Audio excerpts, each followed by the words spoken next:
For the second time in 3 days, President Trump and Russian President Vladimir Putin have spoken by telephone. The latest call happening today when Putin offered thanks for U.S. intelligence, which helped prevent an ISIS-inspired attack on St. Petersburg. For more on this unusual series of calls and the reasons behind them, let's bring in CNN's Nick Robertson, live for us now out of Moscow. So, Nick, what do you know about this call today and how U.S. intelligence helped prevent a planned terrorist attack in Russia?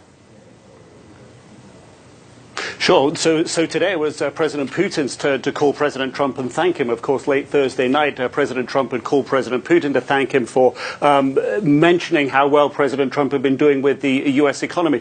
What President Putin had to say this evening was quite astounding in many ways. What he was doing was calling President Trump to thank the CIA for providing intelligence information to stop an ISIS-planned attack in St. Petersburg, major city here in Russia. The target was the Kazan Cathedral and public places close to it. Now, what we understand about this terror attack perhaps comes from an announcement made by the federal state security services here on Friday, because they announced on Friday that 7 men from an ISIS terror team that were plotting attacks in St. Petersburg at major city institutions and places around about it, using a suicide vest, using IEDs. The police, in their raid, catching these 7 men, were able to collect weapons, ammunition, terrorist paraphernalia, and also explosives as well. So these seem to be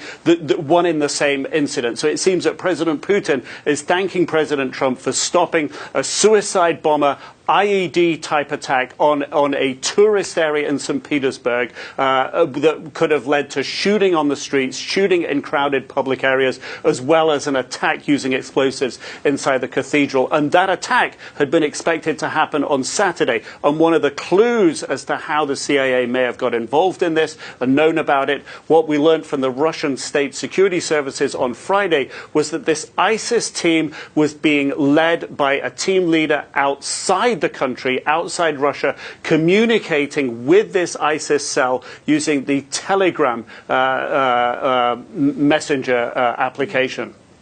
And then, Nick, do you know whether there was any hesitation from Russia on trusting U.S. intelligence?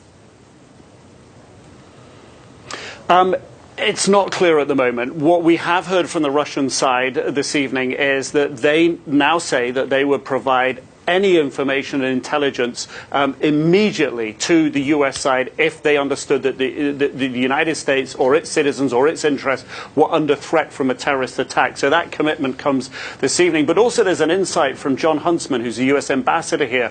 On Friday, he posted, and this is when those arrests originally happened. Of course, at that time, we had no idea of the CIA's connection to the arrest.